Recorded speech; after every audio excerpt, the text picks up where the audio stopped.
All our stories are created for entertainment purposes only. I'm a 28-year-old guy, and I was supposed to be enjoying my honeymoon in Hawaii today with my life partner Brenda, who's 27. But here I am, writing this Reddit post about the same woman who's now a part of my life. Yesterday was my wedding day, and it was supposed to be the happiest day of my life. However, it turned into a nightmare when I found out that the woman I married just a few hours ago had been fooling around with my best man right before we exchanged our vows. Our wedding was a 2-day affair, starting with a bachelor party and a bachelorette party on the day before the wedding, followed by the actual wedding ceremony yesterday.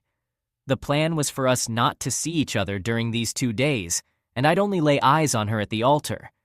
That's how it was supposed to go down. We had our pre-wedding celebrations separately, even though they were held at the same venue. The groomsmen and bridesmaids had the freedom to crash each other's parties, but the bride and groom were off limits to each other. It was a blast. We partied separately and got pretty wasted, eventually passing out around midnight. The next morning, I woke up, got myself ready, and we headed out to welcome our parents. We even went to pick up our grandparents from the airport, and the wedding proceeded according to plan. The ceremony was followed by a lovely lunch, with friends and family toasting to our happiness. Everything seemed perfect up to that point. However, in the middle of all this, I had to use the restroom and overheard the janitors gossiping about witnessing the bride getting intimate with the best man. I stayed hidden and listened to their whole conversation, and that's when things took a crazy turn. One of them claimed to have witnessed the bride, dressed in her wedding gown, passionately kissing the best man in the restroom. I stayed hidden and eavesdropped on their entire conversation. The janitors were convinced they had seen the bride, in her bridal attire, getting cozy with the best man. The other janitor mentioned he had seen the best man entering the bride's room early in the morning, assuming he was the groom, but later realized his mistake. I couldn't resist staying hidden and listening further. When I finally emerged from my hiding spot, all 3 of them were taken aback by my presence. They left the place awkwardly, and I decided to investigate. I checked inside the restroom but found no camera. However, there was a camera installed in the lobby outside. I hurried to the room where my wife had stayed the previous night, and there was also a camera outside her room. I contacted my wedding manager and asked him to retrieve the footage from the lobby camera and the one outside the bride's room. Initially, he hesitated, but my desperation convinced him to help. He tried to calm me down and promised to get the recordings. Reluctantly, I returned to the lunch table, not wanting to create a scene in front of the guests. I couldn't help but notice the body language between my best man and my wife. They were acting completely normal, as if nothing had ever happened between them. I felt a lump in my throat but had no one to confide in. Both my best man and my wife were the most significant people in my life that day, and they had both betrayed me. My restlessness must have been apparent because Brenda and others asked if I was okay. I looked pale and was trembling with anxiety. People were dancing and tried to encourage me to join, but I declined, citing fatigue. When my best man asked Brenda for a dance, it would have been a joyful sight if this had happened before my restroom break. However, now it disgusted me to see them together, knowing what they had done to me. As I watched them dancing, I couldn't help but imagine what they might have done the previous night.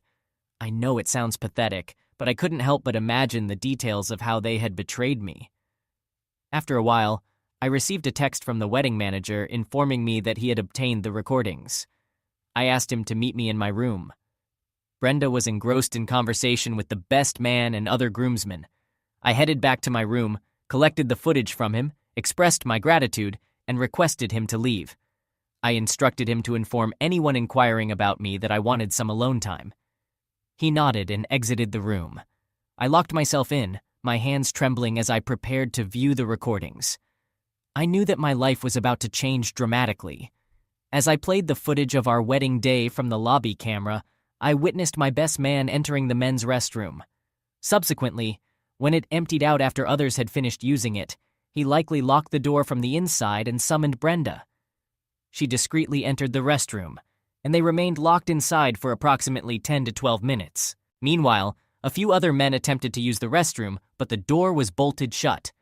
Eventually, they must have alerted the security or janitors. A janitor came, knocked on the door, but received no response. He directed 2 other men to use a different restroom upstairs. The janitor returned with a key, unlocked the door, and Brenda hurried out of the restroom.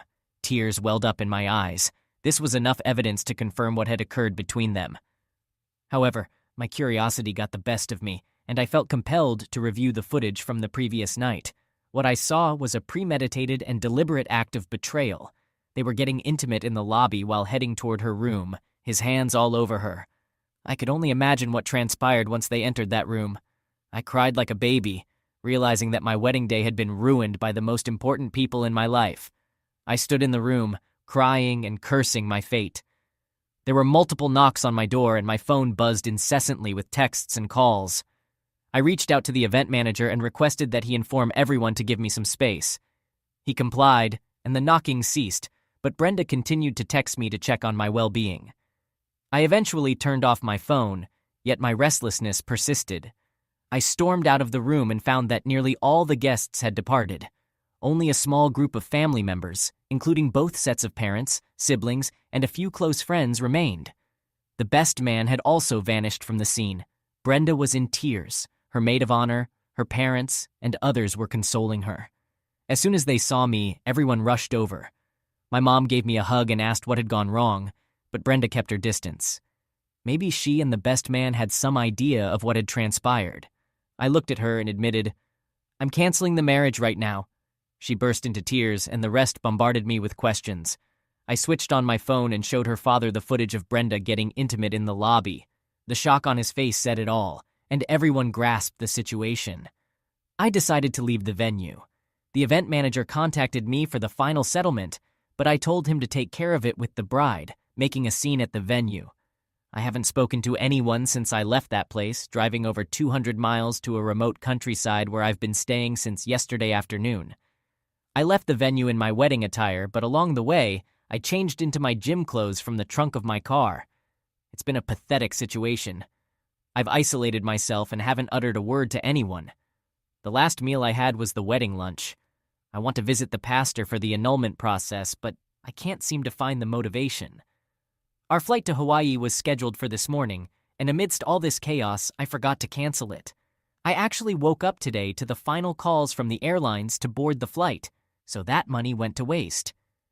I did manage to cancel the hotel bookings, but I couldn't get refunds because it was past the check-in time. I only got some money back for the return flight from Hawaii and a few water sports bookings. In reality, I've lost everything, but honestly, the emotional toll is far worse. I'm not sure how I'll cope with this trauma. My head is pounding with pain, and this loneliness is eating away at me. Update. To be honest, I was in a really rough spot. Well, I still am, but things have improved a bit since the last time I posted. I spent over a week in a dismal state, holed up at a shabby motel near the highway where truck drivers and road trippers crash for the night. I didn't care much about the place. All I wanted was to escape from my familiar world. About 2 days later, I forced myself to go downstairs to the supermarket and get some basic supplies. It had been 2 days since I'd eaten anything, and I realized I was practically wasting away. After grabbing some essentials, I finally had a meal. I took a shower and decided to visit the pastor who had officiated our wedding. He was as stunned as anyone when he heard what had happened to me. I told him I was leaving the wedding venue, making up some excuse about attending another wedding. I had no idea about the annulment process, so I asked the pastor about it. He explained that annulments are typically granted in cases of fraud, forced marriages, misinterpretation of vows, or if the vows were taken under the influence, like when you're drunk or stoned. I wondered if we could consider my case as fraud since she cheated on me right before we exchanged our vows.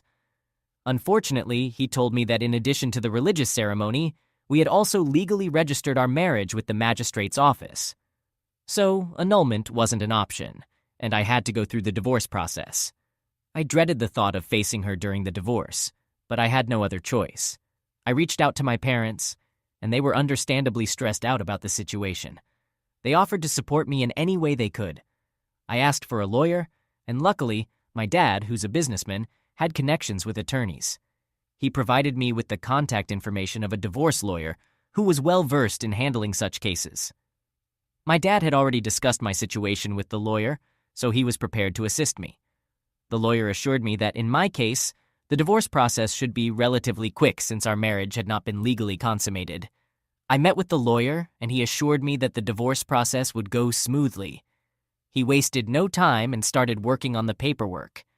He mentioned that the divorce papers would be ready in a week, and he'd make sure I wouldn't have to pay a dime in alimony. Instead, she would have to cover half of the wedding expenses. My dad had informed him that I had financed the entire wedding, which is why he included this term to recover the wedding costs.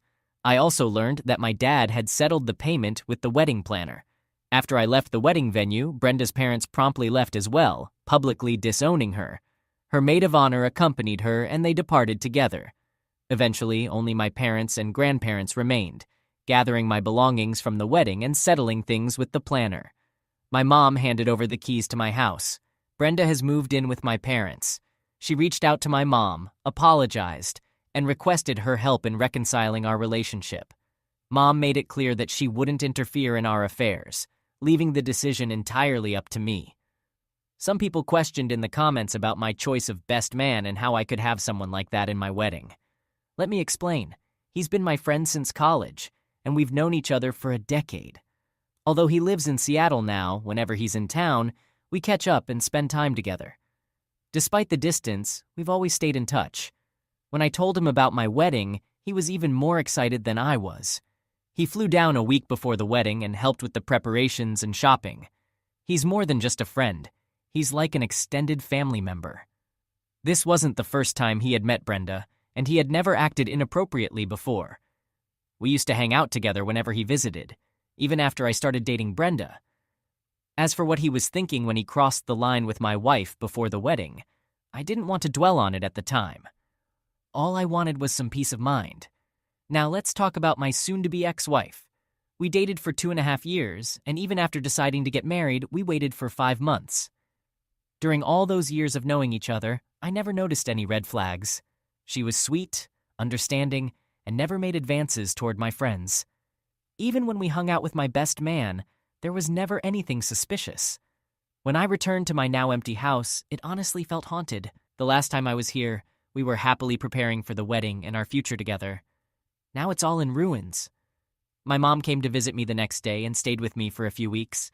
My mom did an amazing job cleaning up and renovating the house, getting rid of all the stuff Brenda had left behind. Trust me, it made a huge difference. Slowly but surely, I started regaining control over my life. One of the first things I did was join a fitness club to keep myself occupied and clear my mind. I figured I was already exhausting my mind with all these negative thoughts, so I might as well channel that energy into working out and getting something positive out of it. I wasn't really unhealthy or overweight, just a bit on the chubby side, but I've already lost 5 pounds. Thanks, exercise. I've also been keeping myself busy with work. When Brenda received the divorce papers, she reached out to me with a text, asking if we could meet. It was her first message since the D-Day, and it hit me hard. I had been avoiding her and treating her like she didn't exist, so when I got her text, all those emotions came rushing back. Eventually, I agreed to meet with her. She looked pale and fragile, but I stood my ground. Our conversation was awkward, filled with one-word responses to her questions. It was all very general, and honestly, talking to her felt strange. I don't know why, but I decided to bring up the topic of her cheating and how she ended up with the best man. My question caught her off guard, and she broke down, eventually confessing.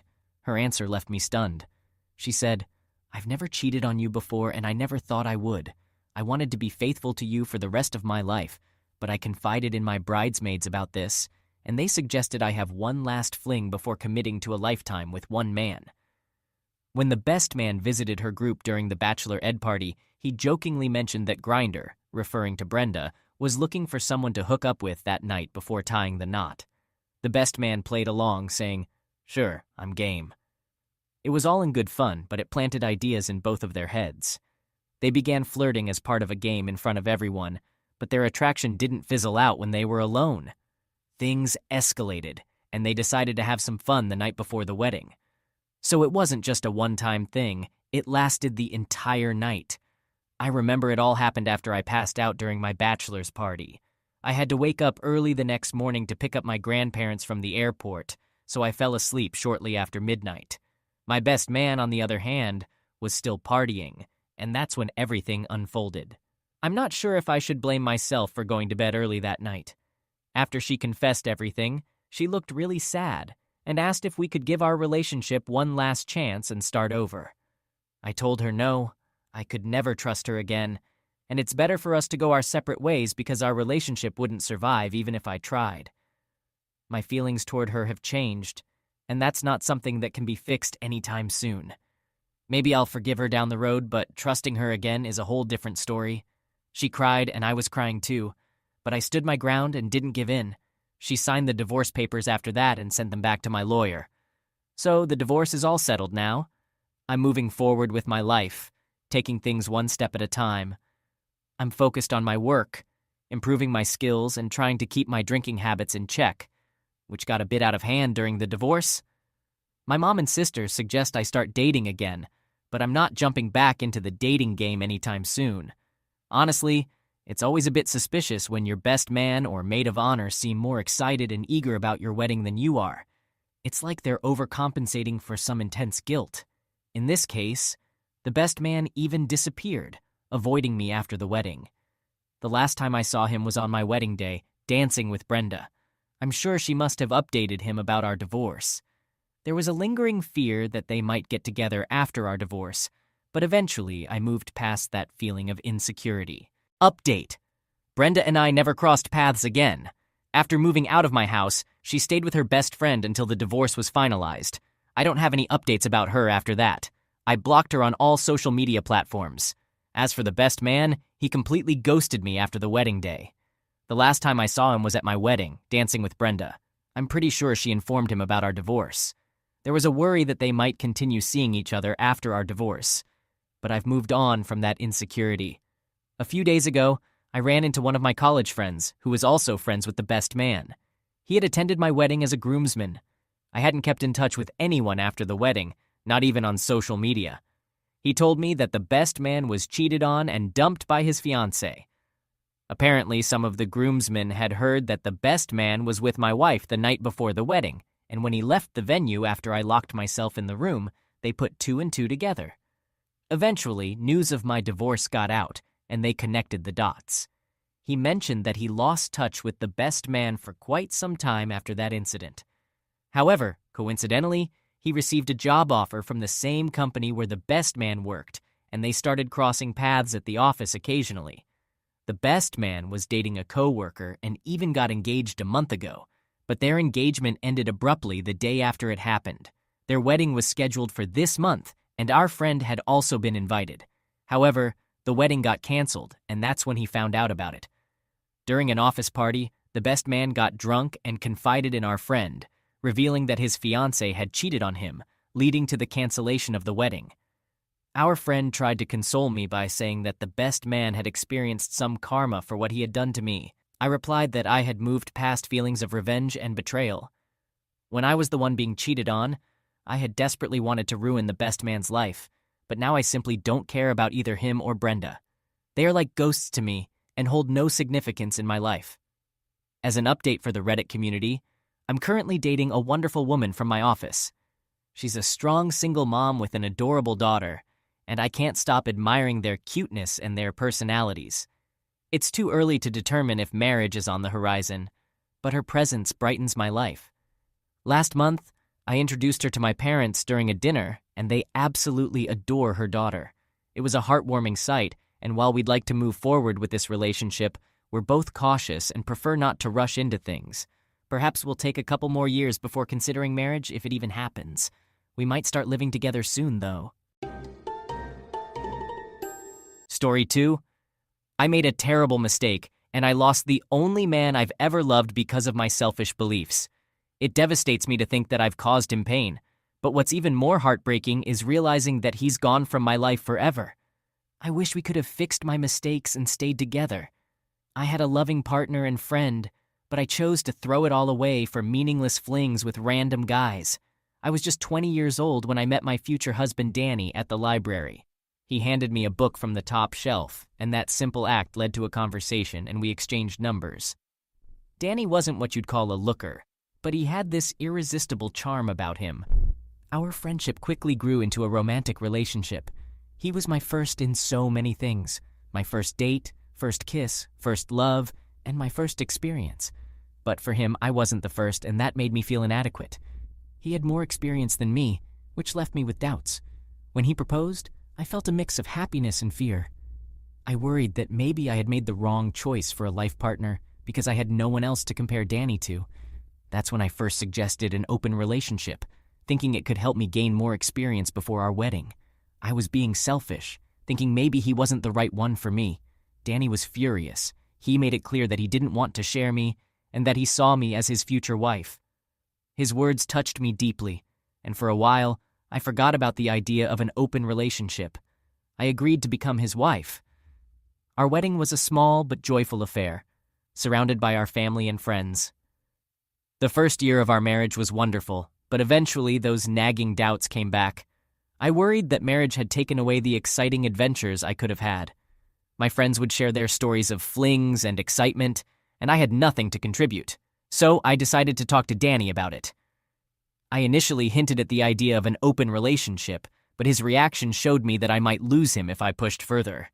I even suggested spicing up our bedroom life a bit. His blunt and uncompromising response frustrated me. He said he would leave if I went through with it. I felt he was setting unfair boundaries, especially considering his own dating history before me. Why couldn't I do the same? A few months later, I brought up the topic again, hoping for a different response, but I received the same stern answer. Looking back, I realize how selfish I was. I married him while harboring an interest in other men. My thoughts wandered, all while naively hoping to maintain Danny's love. Now I can't help but despise myself for betraying the most important person in my life and giving in to temptation. There's always something that triggers our base desires, and in my case, it was Bob. He was a massive man, built like a bodybuilder, and his snug clothes highlighted his bulging muscles. He effortlessly drew the attention of women, exuding the confidence of an alpha male. Bob was transferred to my department and became my direct supervisor. This meant daily meetings alone together. He was in his 30s, older than both me and my husband. He had a flirtatious manner, always speaking in a seductive tone that made it challenging to remain strictly professional around him. One evening, Bob surprised me by asking if I'd like to grab drinks after work. I couldn't believe it. Was he genuinely interested, or was it just polite conversation? My mind raced, but I couldn't turn him down. We headed to a nearby bar where I ended up drinking too much. Our conversation shifted from formal to intimate, and I found myself confessing my desire for more than just being a faithful wife to one man.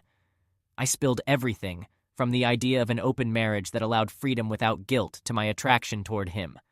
Bob inquired if I had discussed this with my husband, and I told him that I had, but my husband didn't share my perspective and had said he would leave if I pursued it. Bob then suggested that I shouldn't seek permission, but instead present it to my husband as a done deal. He proposed opening up my marriage so I could explore this without needing Danny's consent. Looking back, Bob was the epitome of bad decisions, the type of person who gives terrible advice under the guise of it being for the woman's benefit. Now I realize that he just wanted to sleep with me, but in that moment I was grasping for any justification for my desires. That night, Bob took me to a hotel and made me feel like the queen of the universe. I know Danny made me feel that way every day, but experiencing it with another man made me feel like a giddy teenager again. When I got home, my husband was already asleep on the couch, as if he had been waiting for me to return from work. I quietly sneaked into the bathroom to wash away the smell of alcohol and unfamiliar cologne. Then I woke Danny up and told him I needed to discuss something important. He replied that he also had some important and happy news to share, which he wanted to tell me first. A delighted smile lit up his face as he listened attentively, but it vanished within seconds. However, I didn't care because I had already made up my mind that I was doing the right thing. I simply stated that I wanted to spend time with other men, and it would be great if he could support me. I desired other men, and I wanted him to allow me the same freedom he once enjoyed with other women. Otherwise, I couldn't be happy with him. It pains me to think about the hurtful words I spoke to the person who had once cherished me. Those words still haunt me, and tears well up every time I recall that moment. How foolish I was. He stared at me for a long time, then bowed his head in defeat. After sitting in silence for what felt like an hour, he muttered, "Well, if that's how you feel, then fine by me." He got up and walked away without ever sharing his joyful news. The very next day, I eagerly surrendered to my boss's advances. We had an affair on his desk, and that was just the beginning. Bob became my first lover after Danny, but far from my last. I started going out on Fridays with colleagues to their favorite pub, and sometimes woke up on Saturdays in the arms of a stranger I never saw again. I had become promiscuous, all while believing that Danny had come to terms with it. I continued sleeping with different men almost daily, but after 2 months, reality slapped me in the face.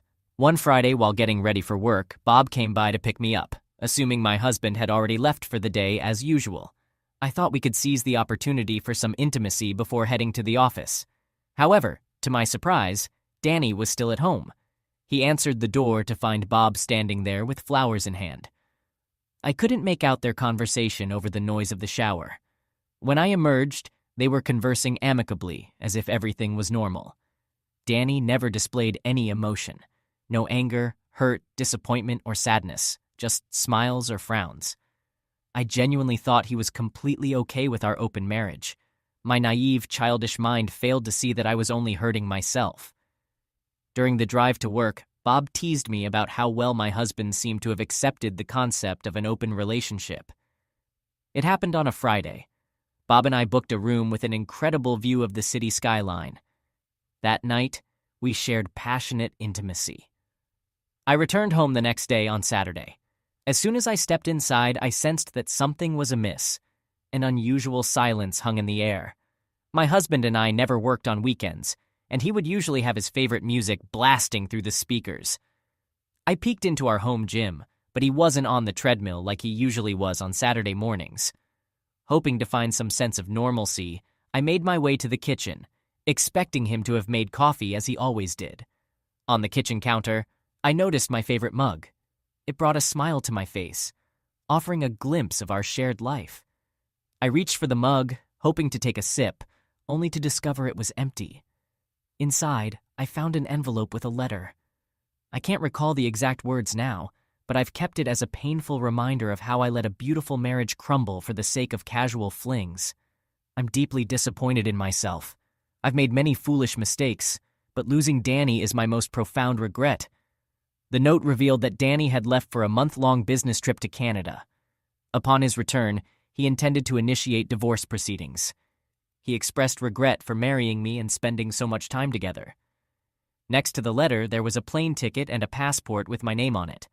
A message on the back of the ticket read, "Remember the news I mentioned 2 months ago? Here it is. My company was willing to cover both our accommodations in Canada. They even offered you a job there. But what struck me the hardest was finding his wedding ring at the bottom of the mug. It was like my world crumbled right before my eyes. I spent the entire day just staring blankly at that mug, unable to eat or drink, lost in despair. What followed was a deep depression as my life slowly fell apart. The very next day, almost as if it was planned, Danny's best friend showed up to collect all his belongings. I cried uncontrollably as I watched him and some movers take away nearly everything that belonged to my husband. Danny's friend gave me a disgusted look and called me a derogatory name. His words hurt at the time, but they cut even deeper now, because ever since my husband left, my home has felt painfully empty and desolate. I tried to distract myself by jumping from one relationship to another, trying to numb the pain of losing my beloved. And then, barely a week after it all happened, Bob requested a transfer. When I asked why and mentioned that I thought something special was developing between us, he coldly replied that he was moving on now that the excitement was over. I felt utterly betrayed, and my new boss instantly took a disliking to me. My personal life was in such turmoil that it started affecting my work, and before long, I was fired due to yet another mistake. My parents and friends disowned me, thanks to Danny's buddy who spilled the beans about my promiscuous behavior. They wanted nothing to do with a woman who had thrown her marriage away for another man. In a short amount of time, I lost everyone who mattered to me. A month later, Danny returned from his trip and proceeded with our divorce.